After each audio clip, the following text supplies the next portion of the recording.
I want you to picture a dinner table. Yeah. But not just any dinner table. Imagine the most intimidating, maybe the most high-stakes dinner party in the history of Western civilization.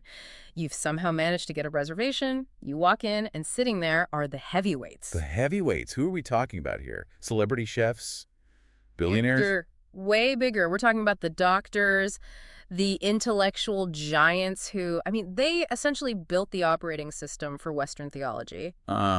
So no small talk then. Absolutely not. You've got St. Augustine sitting there, St. John Chrysostom, St. Teresa of Avila, you've got St. Gregory the Great, St. Josemaría Escrivá. That is a terrifying seating arrangement. I feel like I need to brush up on my Latin just to ask for the salt to be passed. Exactly. And usually when we think of these figures, we think of them as, marble statues. We picture them in drafty caves or walking through cloisters, debating these incredibly abstract things. Like the nature of the Trinity or the hierarchy of angels. Right.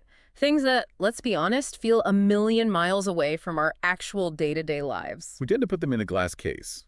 Break glass in case of heresy, but otherwise, don't touch. Right. But here is the hook for today's deep dive. What if we sat down at that table, poured them a glass of wine, and didn't ask about angels? What if we asked them about our rent? Okay. What if we asked them about our annoying boss, our stagnant wages, our marital arguments, or, our anxiety about our health? So you're asking the saints for life hacks. I'm asking them for a survival guide. We went through a massive stack of their writings. We're talking letters, sermons, private journals, and we stripped away the high-level dogma to answer one specific question. What do the doctors of the church say about the big seven? And the big seven would be? The things that actually keep us up at night. Marriage, family, work, sex, power, money, and health. Wow. That pretty much covers the entire human experience. Yeah, it does. And the mission here is to see if their ancient wisdom actually holds up against the grind of the 21st century. And I have to be honest, looking at the research you pulled together, some of this stuff is shocking. Mm-hmm. It is not the pious, soft greeting card advice I was expecting at all. No, it really isn't. And I think that's the first misconception we have to clear up.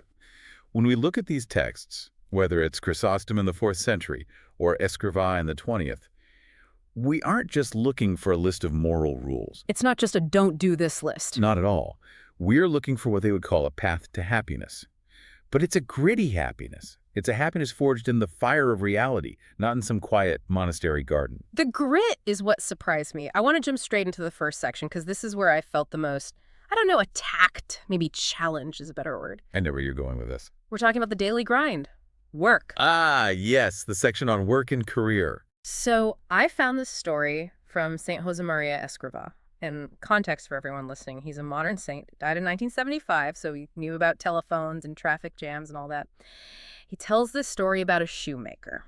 The bad shoemaker anecdote. This is a classic. It's a cornerstone of his whole spirituality. It stopped me cold. Escrivá basically says, a man cannot be a good Christian if he's a bad shoemaker. It's blunt, isn't it? There's no poetry there. It's incredibly blunt. The standard religious advice is usually, it doesn't matter what you do as long as you pray while you do it, or it doesn't matter if the shoes fall apart after a week as long as your heart is in the right place. That's what I'd call the additive model of religion. You have your life over here, and then you add a little layer of piety on top, like frosting on a cake that might be, moldy underneath. Right. Escrivá completely rejects that. He introduces this concept of sanctifying work, and the core of that idea, the absolute center, is that the work itself must be made holy. And you cannot make something holy if it's garbage. So if I'm an accountant and my spreadsheets are riddled with errors, or if I'm a coder and my code is buggy and inefficient, I'm not just a bad employee. In his view, I'm actually failing spiritually. In this worldview, yes. He asks a very practical, almost brutal question. How can you offer to God something that is botched, sloppy, or unfinished? You wouldn't give a broken vase to your best friend as a birthday gift, right? No, of course not. So why would you offer sloppy, lazy work to God? He argues that competence, professional competence, is a prerequisite for sanctity in the world.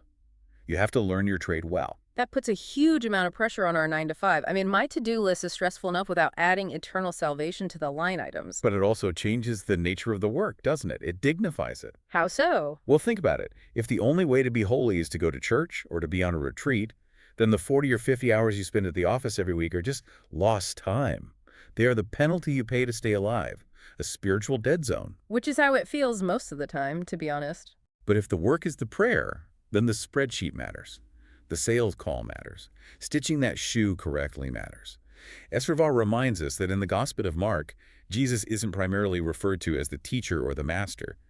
The townspeople refer to him as Faber. Faber? What does that mean? It's Latin for worker, craftsman, smith. The Son of God for 30 years was a manual laborer. He had calluses. He probably smashed his thumb with a hammer. He had to deal with customers who didn't want to pay full price for a well-made table. Wow, I've never thought of it that way. Escrivá says we need to have holy pride in being workers because God himself was a worker first. He sanctified the workshop before he ever sanctified the public square. But hold on, let me push back on this for a second. Isn't there a danger here? If we emphasize professional perfection as a spiritual duty, don't we just feed into modern hustle culture? We're already burning out. Is Escrivá just telling us to hustle harder, but for Jesus? That is the risk. Absolutely. And it's a valid critique. If you take this idea and strip it of its context, it can become a kind of toxic perfectionism. So what's the check on that? What's the balance? That's why we have the other doctors at the table to balance it out. Look at St. John Chrysostom. He's writing way back in the 4th century, a completely different world, and he has a vigorous defense of manual labor.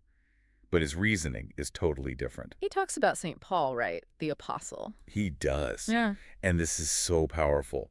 St. Paul was an intellectual giant, a mystic, a theologian who shaped Christianity. But Chrysostom reminds us that Paul spent his days in a workshop.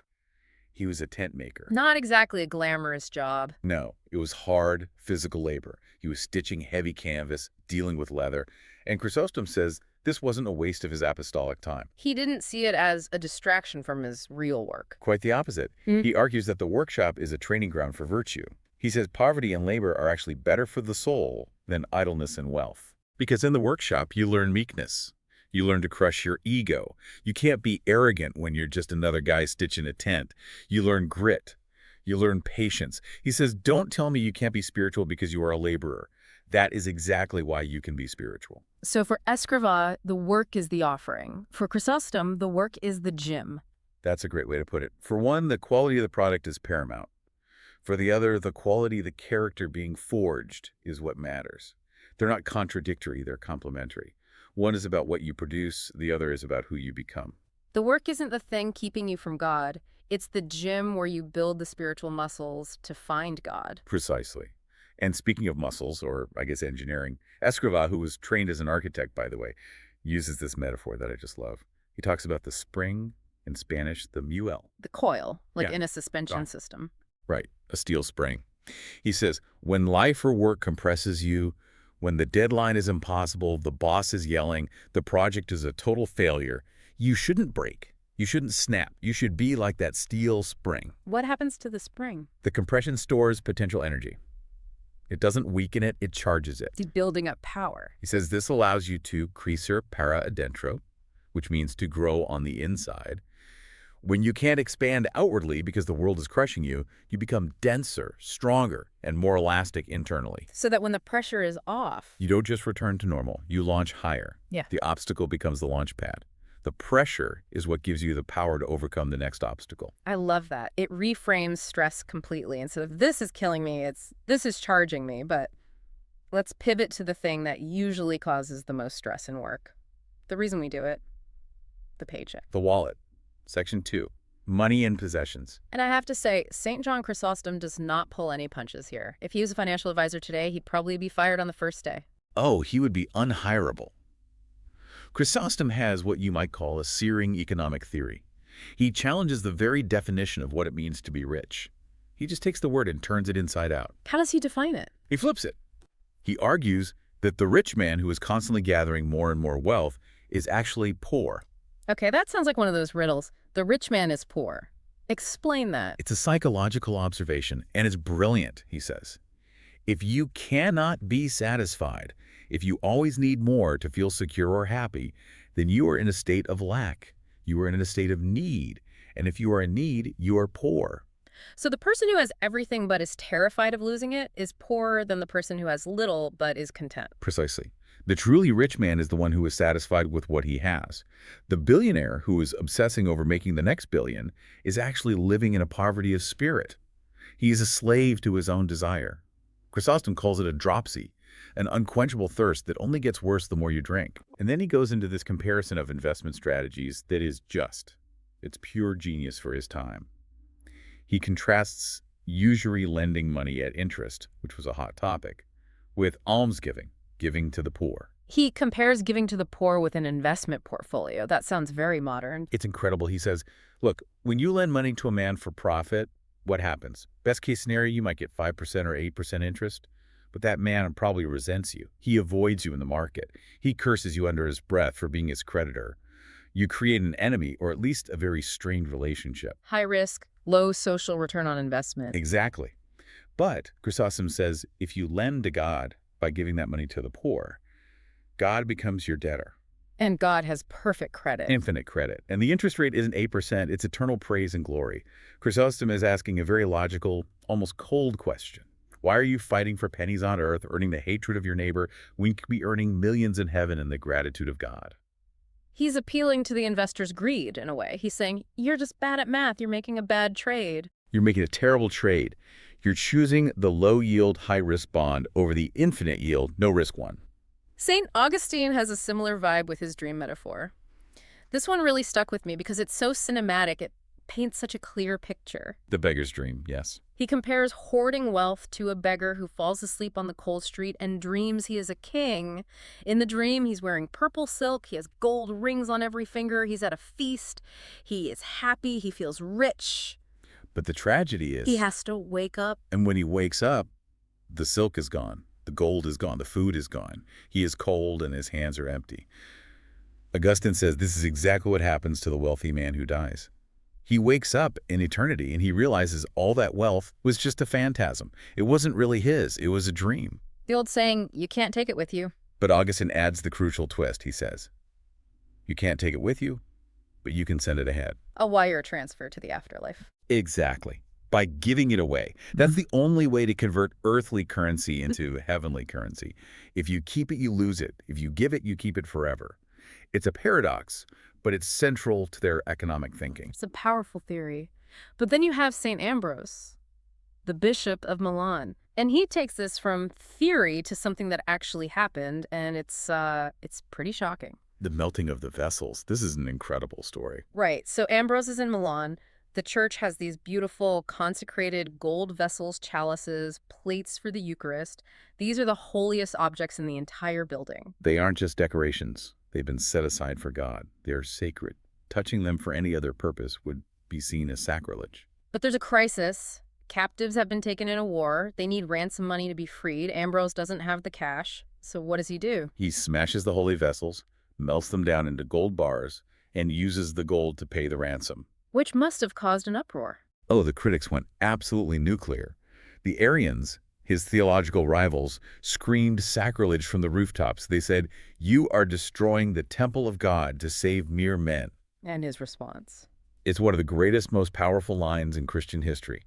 He said, "It is better to preserve living souls for the Lord than gold medals." Wow. He argued that the sacraments don't need gold because they aren't bought with gold.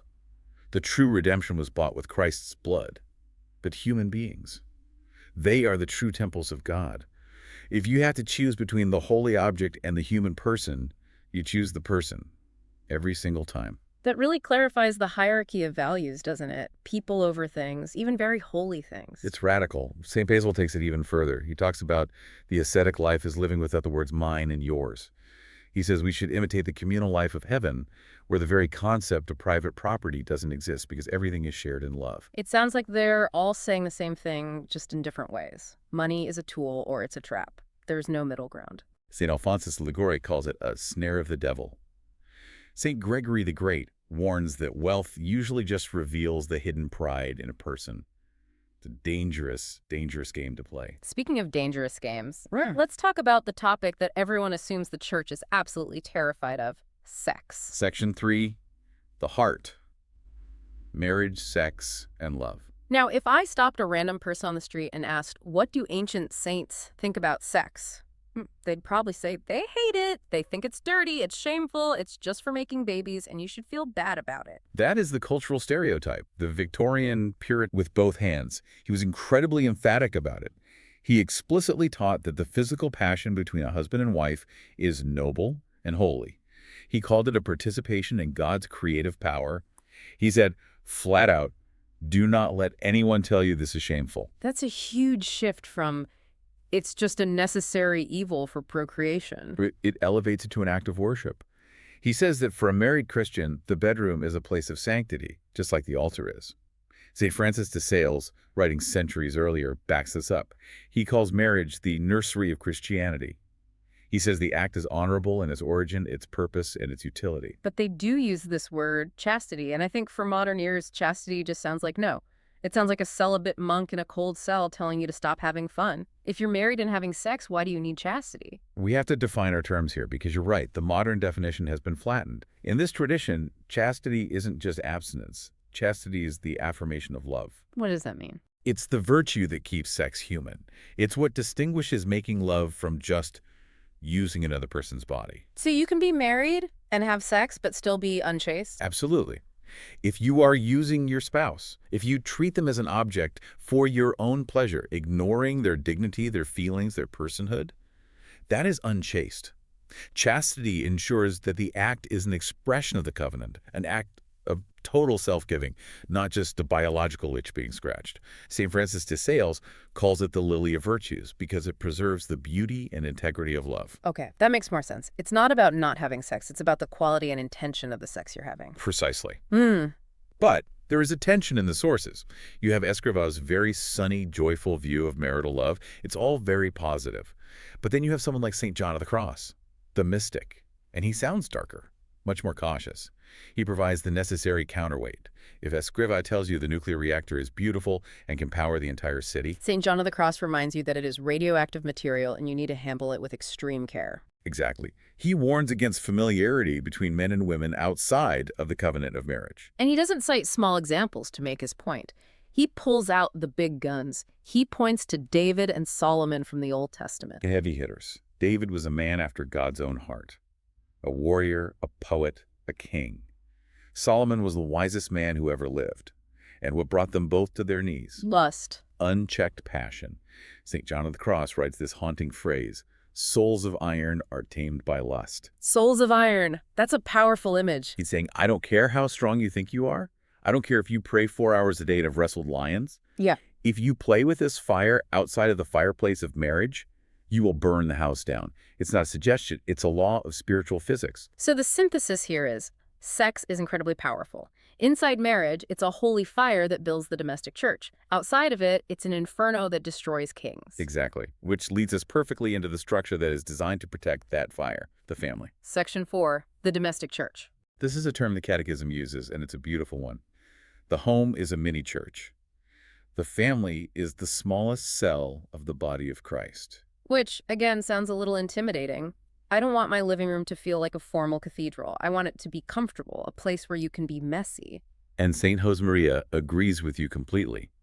He had a vision of the Christian home. He said it should be bright and cheerful. He compared it to the Holy Family in Nazareth, not because they were floating on clouds and haloed all the time, but because they loved each other in the ordinary, small, everyday things. It wasn't about constant piety, but constant love. Yes. There's a beautiful anecdote about St. Therese of Lisieux, the little flower, and her sister Selina that captures this perfectly. It's so simple, the little hen's story. Yeah. Therese and Selina are huddled together. Maybe they're cold or just seeking comfort from each other.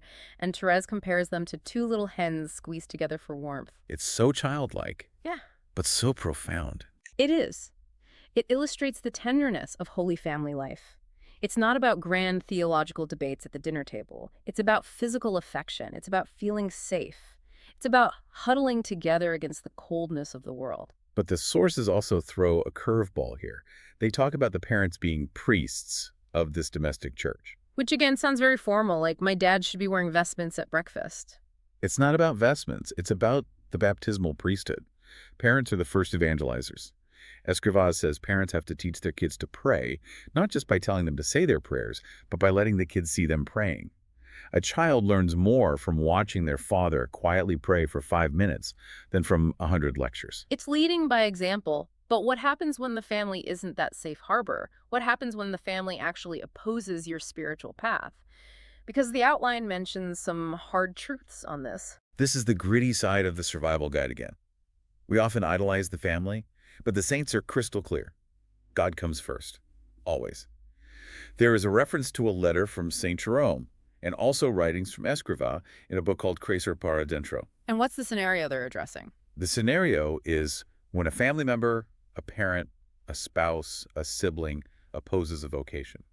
Let's say a child wants to dedicate their life to God in a specific way, or make a moral choice that the family vehemently disagrees with.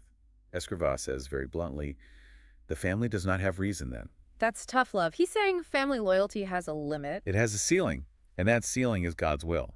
St. Jerome is even tougher. He writes about spiritual bonds being stronger than flesh and blood. He essentially says that if your family lays down across the doorway to stop you from following God, you have to step over them. Step over them. Metaphorically, I hope. It's a brutal image, yes. But the point is that the biological bond is temporary. The spiritual bond is eternal.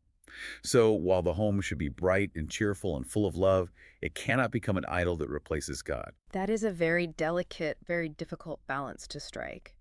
Loving your family furiously, but being willing to disappoint them or even break with them if God calls you elsewhere. That's the definition of a well-ordered love. God first, then everything else in its proper place. Okay, let's move from the authority of parents to authority in the wider world. Let's talk about power. Section 5.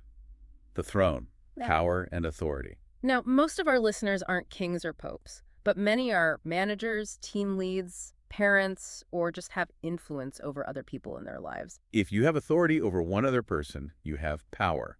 And St. Gregory the Great wrote the absolute handbook on this. It's a book called The Pastoral Rule, and it should be required reading in every business school. You called him a psychologist of leadership earlier. Why? What's so insightful about it? Because he understands the human ego so well, it's almost scary. Gregory identifies what he calls the hidden fault. The hidden fault. What is it? He says that power doesn't necessarily corrupt a person, it reveals them. I think I've heard that before. It's an ancient idea, but he explains the psychology of it. A man might seem humble when he has no power, simply because he has no opportunity to be arrogant. He can't do anything, he has no choice. But give that same man a little bit of authority, and suddenly his hidden pride, which was always there lying dormant, bursts out like a weed. So power is like a magnifying glass for your existing character flaws. Exactly. It doesn't create the flaw, it just exposes it and feeds it. And then he uses this incredible image from the Old Testament temple, the sea of brass. That was the big basin of water for the priests to wash in, right? Yes. It was this massive bronze basin, an enormous bowl, supported on the backs of 12 bronze oxen. Gregory says the leaders of the community are the oxen. Being an ox doesn't sound very glamorous, a beast of burden. It's not. That's the entire point. Yeah. The oxen are there to hold up the water so that others can come and be washed. The leader's job is to be the foundation, to serve, to cleanse the community. Okay, I see that. But Gregory points out a specific physical detail. The oxen statues face outward towards the people. But their hind parts, their back ends, are hidden from view under the basin. Okay, where is he going with this metaphor? He says the leader must be out in public, serving, washing others, facing the world.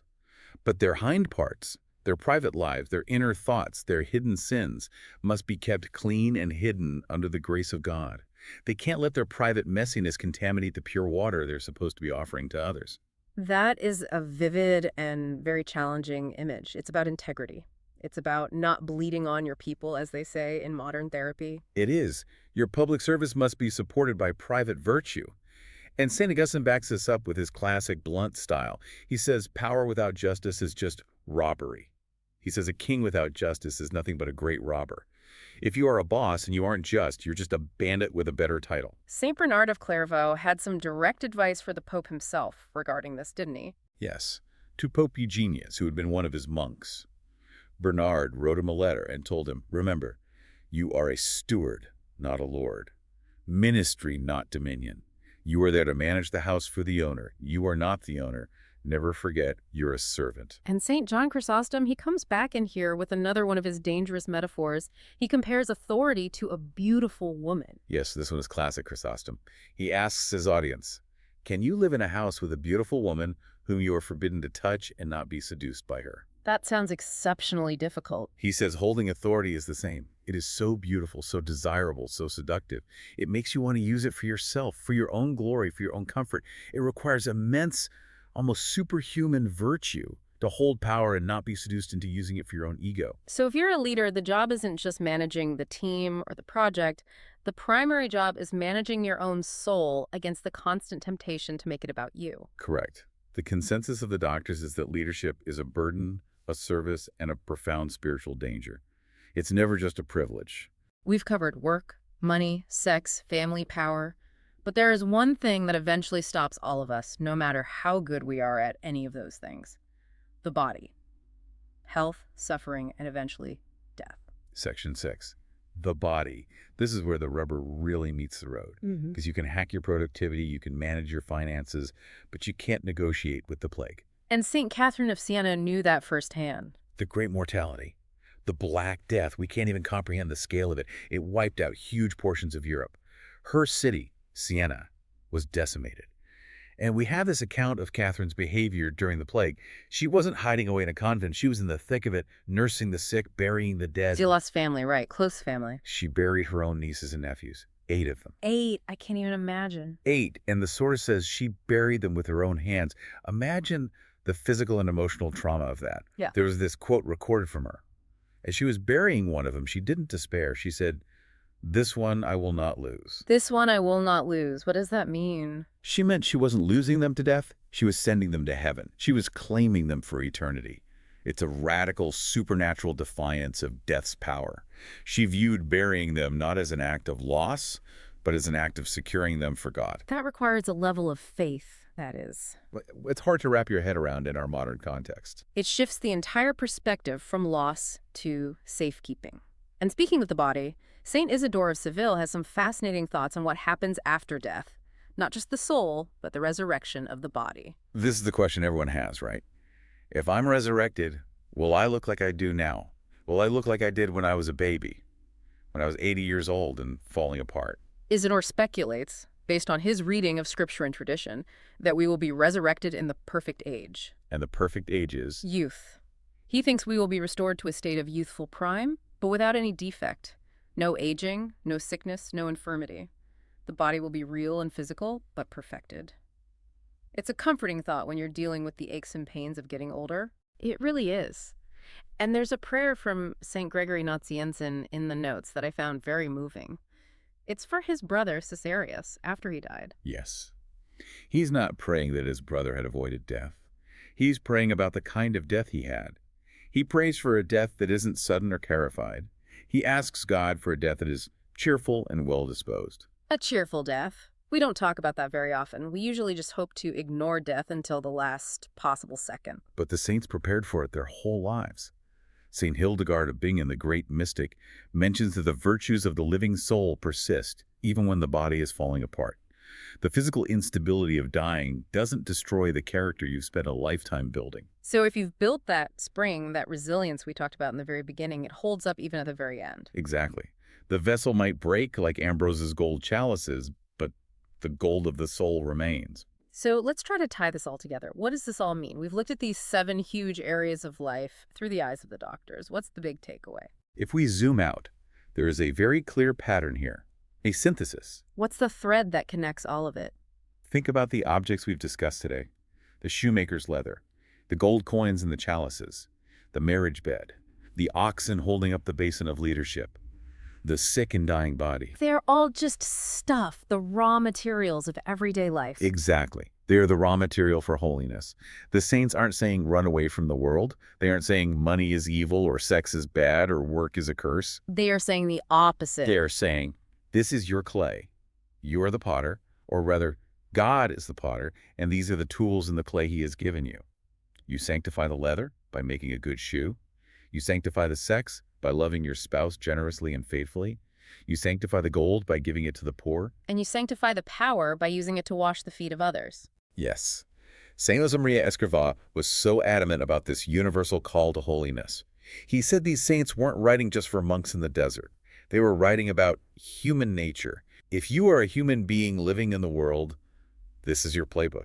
This is for you. It's incredibly empowering, really. It means my Monday morning commute, my budget spreadsheet, my dinner with the in-laws, it all has eternal weight. It's all part of the great mystery. It's all the path to that gritty, real-world happiness we talked about at the beginning. I want to leave our listeners with that final provocative thought from St. Augustine, the one about the dream, because I think that's the one that's going to keep me up tonight. The question of waking up. If your life right now, with all its focus on riches, status, and comfort, if it's all just a dream, what happens when you wake up?